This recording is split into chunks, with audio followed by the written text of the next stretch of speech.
Good morning, Legacy School. This is Year 7 History, our Lesson 7 for those who were absent or continued online and did not take this lesson with us.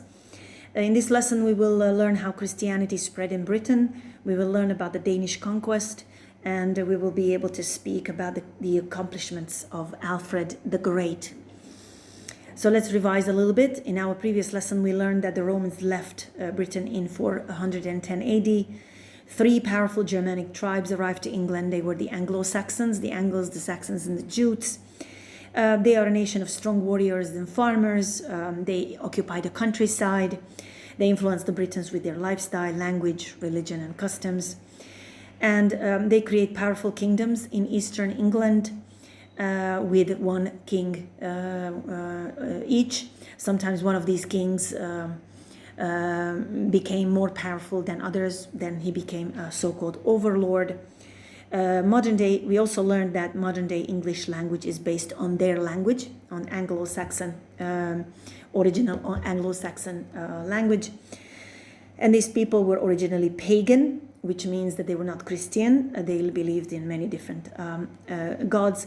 Gradually, throughout these years, they converted to Christianity. We mentioned it, although we did not speak into detail. And we also learned that the Dark Ages refer to the first centuries of the Middle Ages up to the 11th century, whereas the word Middle Ages is usually used to the later period, or in some books, the whole time from the fall of the Roman Empire until Renaissance, which is another historical period. And we also mentioned that that would start in different times in different European countries. Now, let's talk a little bit about Christianity in Britain. Well, of course, the Anglo-Saxons were pagans. They were not Christians. The Britons were already converted to Christianity by the Romans. The early Romans brought Christianity to England, although obviously not every person, every Briton was a Christian, but it was not a new religion anymore. When they started arriving to England, Christians were in danger of being influenced by the paganism. Obviously, Pope Gregory sent a monk called Augustine to convert the Anglo-Saxons. And a monk is a person of religion who travels to faraway lands. He's on a mission to convert non-Christian people to Christianity. So this monk called Augustine arrived from Rome to Britain. He had a relatively easy job when he arrived in 597 Common Era or AD, because Ethelbert, the king of Kent, okay, if you see down here, okay, this is Kent, okay. So Ethelbert, the king of Kent, was the first one to convert because his wife was already a Christian. So when the king converts, it is much easier to convince the people who are under the leadership of that king to become Christians. After the king became a Christian, he encouraged his own people to become Christians themselves. And Kent is where one of the most important churches was established, which is called the Canterbury Cathedral. Now it's a cathedral. It was a church in the beginning, and from this Canterbury church, Christianity started spreading throughout England. It became the first center of Christianity, and the Archbishopric of Canterbury is until now playing a very important role of course, in the religious life of the people. Now, Canterbury was not the only center of Christianity. There was another one I would like to show you over here. Okay, you can see Holy Eye. Okay, at the end, Holy Island. It's called Lindisfarne. Aidan, a monk from Ireland, arrived to Northumbria. This is Northumbria. Okay, that's the arrow, Northumbria. This is another kingdom in the north. So Aidan, this Irish monk, comes to Northumbria, and he established a monastery on this island. The island is called Lindisfarne, okay, or the Holy Island. Holy Island, because in this monastery, the monks were trained to go to further lands, faraway lands, and bring Christianity to other people. And they, of course, dedicated their life to copying books and spreading the religion. So Christianity in Britain is being spread from these two centers, Canterbury and the Holy Island in the north. Okay. So Britain in the 9th century looks like this, as you can see in the map. The early 9th century sees people towards the end of the 8th century and the beginning of the 9th century. Vikings appear in Britain. Exactly, they started in 793 when Viking warriors attacked the monastery of Lindisfarne. They ransacked the whole monastery, killed many monks, and took the young ones as slaves. And for the next 300 years, there were repeated attacks on monasteries because obviously monasteries were famous for having gold and treasures. Now, some Vikings were traders and some even settled down in England, of course. Not everybody wanted to raid the country. Some wanted to do business with the new land, and some of them found it maybe the climate, they found the climate better, they found the land better, and quite a few families settled down. The Vikings were very famous warriors. They were not afraid of death. Okay, they believed that if they die in battle, then they go to heaven, which is called Valhalla, and they will be with their god Odin. Now, this is not new. Obviously, many cultures believe that at the end of the life, the person, when the person dies, goes to heaven to meet the favorite god, and will live forever in a place that provides everything for a happy life.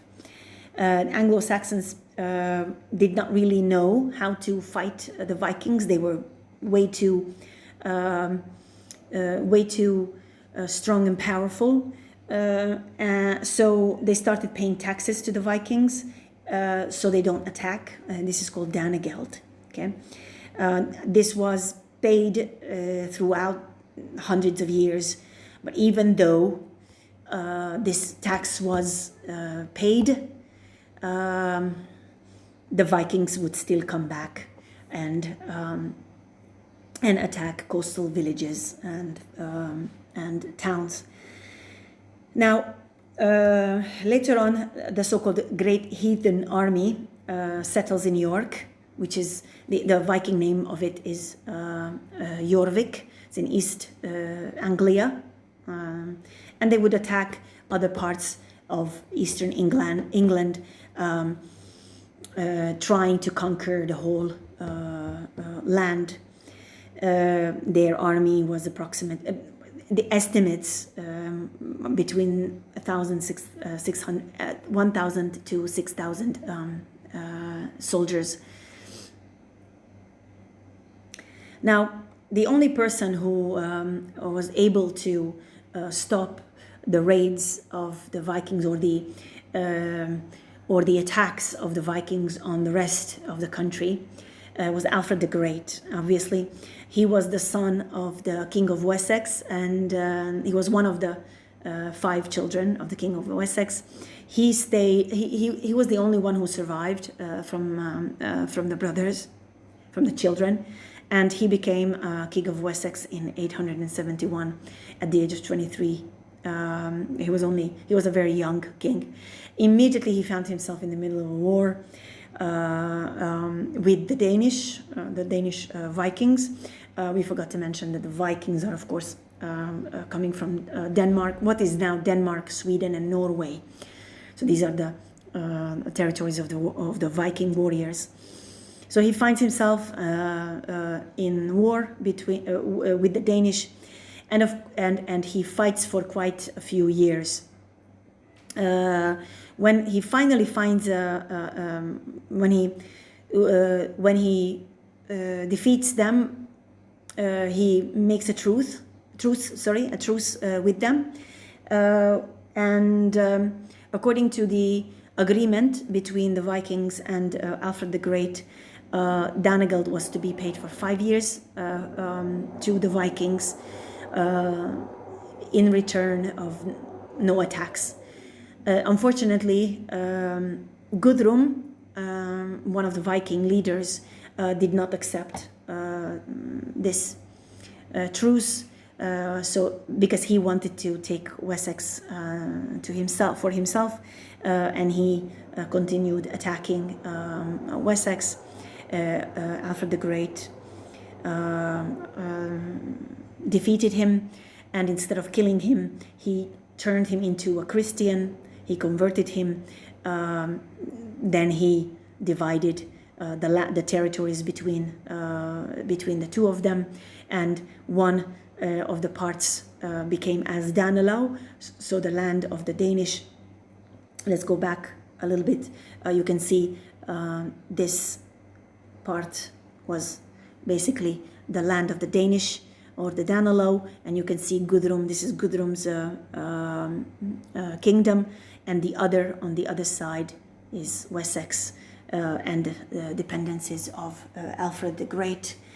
So relatively, they live in relative peace for quite some time after that. Alfred the Great is the only king in English history that got the nickname Great, and he was great because he built fortresses. He rebuilt the old crumbling Roman walls. The city walls of London were rebuilt because of him. He established a naval force, which is a very, very strategic thinking and a very modern modern thinking. In the Middle Ages, he understood that it is not enough to protect the nation with walls, but he also needs to have a trained army to protect his nation. He was a very educated man. He learned Latin because he wanted to translate books, and obviously he spread Christianity in England. And probably one of the most important accomplishments of Alfred the Great was the commissioning of the Anglo-Saxon Chronicle. So he asked his people to start writing the history of the Anglo-Saxons, which continues to be written centuries after as well. And this is our first history book that gives us quite a lot of information about what happened in England in the Middle Ages, and subsequently after Alfred the Great. So it's a wonderful source for historians. So your homework, please take notes from the slides. Okay, read pages 8 to 13 in your book, and you will have to answer questions on pages 9, 11, and 13 with the heading Check Your Understanding. All right, thank you. Bye-bye.